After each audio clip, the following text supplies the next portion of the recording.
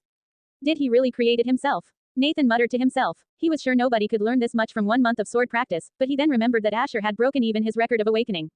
Maybe he really did it, Nathan thought. Wait, brat, although I still doubt it, but if you have created that art of yours, you might be more suitable for the title of the sword god. Nathan admitted that Asher might one day surpass him. Asher turned and looked at Nathan. Although your sword seems to target a human rather than a monster, Nathan knew from the moment he countered Asher's art. Don't know. Never seen somebody fight a monster. Maybe that's why. Asher lied to Nathan, but his expressionless face couldn't give him away. After all, he couldn't say the truth, that he had killed more humans than beasts in his previous life. Although your sword art is good, it's still lacking. Maybe you can find some inspiration from my sword art, Nathan said while thinking, and continued. Brat, if you want to learn my sword, I will teach you, but remember the training I will put you through will make every fiber of your being scream to quit. Can you handle it? Nathan knew what his sword art could do, so he decided to warn Asher. Don't underestimate me too much, Asher said, as he looked at Nathan. His cold gaze met Nathan, who laughed, seeing the unwavering attitude of Asher. Mind you, young boy, but even both your father and your late uncle failed to learn it from me, Nathan told him. But seeing you, I feel like you can inherit my sword, and maybe you could even improve it further, Nathan told him. Seeing that Asher was determined enough to learn from him, Nathan told the twins to leave for the day. He also told them that he would lecture them on another training ground within the estate. His sword art required a strong body and mental fortitude, and the way he would train Asher would definitely harm the unawakened twins if they stayed in the vicinity. I will train you for a week straight without stopping. Here, take this, Nathan threw a bracelet towards Asher. This has everything you will eat during the training. You will get no sleep and only this much food and water. Nathan made the barrier around the training ground stronger. So, what do I need to do? Asher asked Nathan. First, I need to push you to your body's limits before we start anything, Nathan said as he increased the pressure on Asher. He limited the pressure so Asher could still move, but doing multiple things at the same time was a difficult task. Woo, I'm ready. Asher took a deep breath and adjusted to the pressure. They began the duel again, but this time Asher didn't start with basic swordsmanship. Instead, he used his own sword art on Nathan. Asher kept dodging Nathan's strikes and tried to attack his vitals. Although Nathan could easily throw him, he still showed some openings intentionally for Asher to try to exploit. Keep your mind sharp. Don't lose focus. Nathan increased his speed a bit. Clang clang. Asher kept getting pushed back and Nathan struck the sword from above, forcing Asher to block the strike. But the moment Asher blocked it, Nathan kicked him in the gut, making him fly towards the barrier's boundary. The force behind Nathan's attack was greater than what Asher could handle for now. Cough cough. Asher was on the ground coughing, but he got up and took his stance. Nathan kept attacking and made Asher fall to the ground again and again. Nathan smiled, seeing Asher stand up despite being thrown around multiple times. Their duel lasted for an hour. Blood was dripping from Asher's face and he had multiple small wounds on his body. Despite being a wooden sword, Nathan's attack was sharp. Asher was not holding back anymore, but his rank C sword art could not handle the sword god. He was still only an early F rank, so there were limited things he could do. Try harder, brat. If you give up now, you'll never learn this in your life, Nathan said as he waited for Asher to get up again. I'm ready. Asher had a calm expression, but his mouth was full of blood. His arms were tired from blocking multiple attacks, making his reaction sluggish. Nathan kept attacking Asher's blind spots to measure his reactions. Nathan was surprised to see that Asher, despite his state, could still react well enough. The floor around Asher was covered with his sweat and blood. Although this much amount of bleeding would not harm Asher much, but he would still feel weak losing so much blood during the fight. It's enough for now. Sit down here with your legs crossed. Nathan stopped. Close your eyes and let me widen your mana veins with my mana. It will be painful, but don't lose focus of where my mana is going or all this will be useless, Nathan instructed strictly. Asher sat down and closed his eyes, removing his shirt. He felt Nathan's boiling mana flood into his body. The moment Nathan channeled his mana into Asher's mana veins, Asher felt a huge amount of pain. But this amount of pain was bearable for him. His mana veins are already widened. Nathan was surprised by Asher's body. He didn't know that Asher's new bloodline had already recreated his mana veins to support his new abilities. Asher was capable of being both a mage and swordsman, and his huge mana pool and dense mana veins would not hinder his progress in either path. Nathan's mana was flowing through Asher's body, unlocking some of his blocked veins. His mana was forcibly opening the blockages, a process so dangerous that only Nathan, with the help of his bloodline's ability to control mana, could perform it. Thin threads of mana could be seen throughout Asher's body if someone looked through his skin. Asher's body was releasing blood from his pores. This was different from awakening, as Nathan was disrupting the natural path of Asher's mana circulation and creating new paths by forcibly opening the blocked veins. Host has increased strength +2. Host has increased mana +3. Host has increased strength +1. Host has increased strength +1. Host has increased mana +2. Host has increased mana +2. Many notifications popped up, but Asher carefully felt what Nathan was doing. He was sure that even his dad and Ivar could not do this. And he was right. This was only the foundation of what Nathan would make him go through before starting to teach him his sword art. After an hour, Nathan stopped and said, "Try to channel your mana the way I just showed you, but control your breathing while doing so." Nathan stepped aside as Asher, who was sitting shirtless and covered in bruises and blood, focused on channeling his mana from his mana core. He felt all the previous pain and tiredness leave his body as his stamina increased rapidly. How? Asher was surprised that a normal mana circulation method could achieve this. This is not any normal circulation technique, brat. This is something only I know in this whole world, and only someone with the blood of the Greville can learn this technique without dying. Our mana manipulating bloodline abilities allow us to perform this technique without damaging our mana veins and becoming cripples, Nathan explained. But Dad would have achieved this much as well. Asher knew that this was not the difficult part of the training. You are correct. My sword art is not something you can master. Nathan knew that Asher would not be able to learn his sword art. Though you can learn it and apply it to your own art, creating something new, Nathan, who was a great sword user like Arthur, knew the limitations of his sword art. What is a sword to you, boy? Nathan asked as he looked at Asher. A sword is a medium to reflect my inner self, Asher truthfully answered, as his sword art was an imitation of his inner madness. Correct. A sword without intent and will is a useless piece of metal, Nathan said as he took a wooden sword and slashed the air in the training ground, breaking the sword due to the sheer force of the attack. This is what brute force will do to you, but if you reflect your own self in it, even the weakest sword could kill the mightiest, Nathan said as he took another wooden sword and slashed the air again, causing a massive crack in the training ground. He waved his hands, removing the dust that rose due to his attack. You saw it right. In our previous duel, I changed the trajectory of my sword without changing its momentum, which should have been impossible to begin with. Nathan looked at Asher, who nodded. He still couldn't comprehend how Nathan managed to do it. Do you know the difference between a sword and a greatsword, apart from their size? Nathan asked. Their center of mass is different, which makes swinging each of them completely different from one another, Asher replied. He had tried to learn the greatsword in his previous life, but eventually chose the sword because it suited him better. That's right. This also results in different momentum between the two weapons in each swing, Nathan added as he demonstrated his technique to Asher. He slashed the sword diagonally, but at the end of the swing, his sword moved in the opposite direction without losing its original momentum. This is the first technique of my sword, and I call it the phantom swing, Nathan told Asher, who was observing the technique, trying to understand how it worked. Although there are other techniques, they are not suitable for you as a single-handed sword user, Nathan advised. Do you remember the circulation technique I taught you? Nathan asked Asher. Try closing your eyes and sense the mana distortion in the space around you, Nathan suggested. He stepped away from Asher to give him room to sense the mana in his surroundings. This kid, he's a monster. He learned what took me days in just an hour, Nathan muttered to himself. Asher closed his eyes and held the sword. He tried to sense the mana particles in the space around him. He could sense millions of small globs of white particles, but the concentration required made him feel slightly dizzy. Despite feeling nauseous and his head heavy, Asher's high intelligence stat, which was way above the average person's, allowed him to persist for a short while. Host has increased mana +1. Opening his eyes he looked at Nathan and asked. What's next? It seems this part of the training will be easy for you, Nathan said, not surprised, as everyone knew that Asher's intelligence was high from a young age. Use the circulation technique while dueling with me now, Nathan said, holding his sword towards Asher. Okay, Asher said, taking a deep breath and focusing on controlling the flow of mana. It was a bit difficult because his mana flow was only rank C. Asher changed his stance, shifting his body weight to his right leg instead of his left.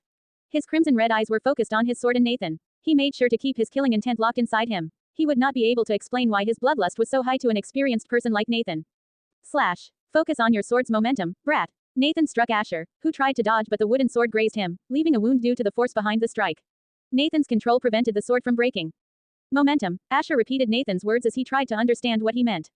After 3 moves, Nathan allowed Asher to attack. Unlike his previous attempts, Asher changed the tempo of his sword, mixing different tempos. He was starting to grasp what Nathan was explaining, but still didn't understand how Nathan shifted the momentum without stopping it. His mind explored all the possibilities as he changed the way he swung his sword. What your eyes may see might be an illusion, brat. Nathan deflected his sword, pushing Asher back. Illusion, Asher muttered to himself, knowing Nathan wasn't talking about illusion magic. What if your whole strike was a feint attack? Nathan dropped another hint. Asher tried to swing his sword, trying various imitations. Even small things like this were increasing his sword expertise. Nathan was a little surprised to see Asher's growth in such a short time. Nathan was a prodigy in sword and nobody could claim the title of a sword god instead of him. Even Asher's talent for swords was less than Nathan, but because he regressed into the past, made Nathan assume that Asher was a bit more talented than him.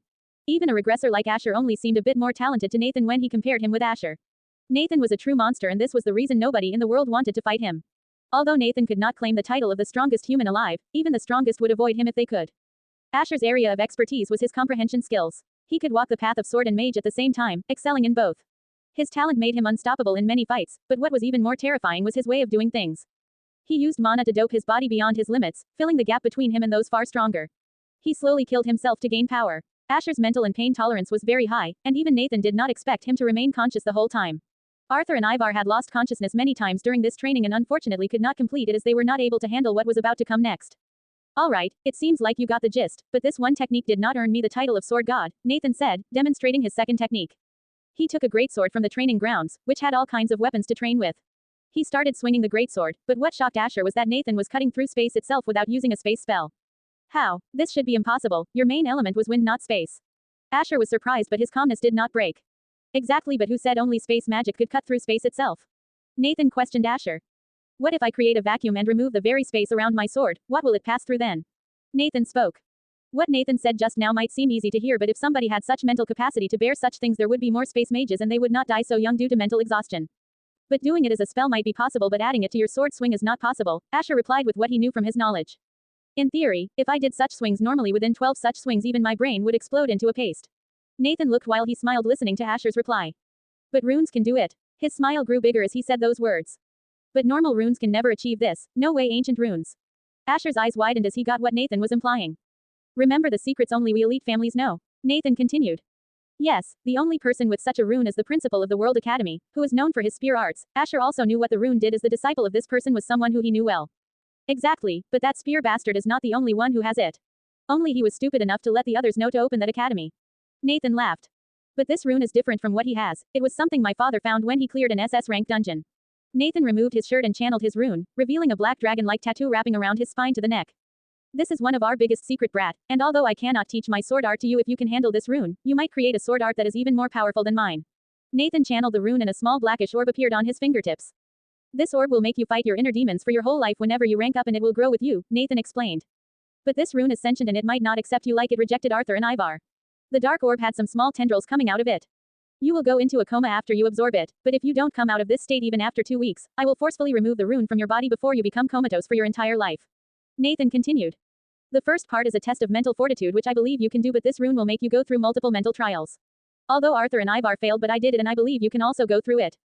But if you somehow were successful to gain the rune, let me warn you, every time you increase your mana core's rank you will go through an intense illusion of your pasts, but it will be fine because from a young age you don't have many hateful memories. Nathan did not think that this small thing would be a major obstacle for Asher, who had the memories of his previous life. So what do you want to do? This is a curse and blessing at the same time and the choice is yours. Nathan looked at Asher to know his wish. I didn't know there were other ancient runes, but I might not get another chance like this, Asher thought in his mind. I can handle a little more madness if that's the price to get stronger. His enemies were not weak and even in his previous life he was only able to kill half of them.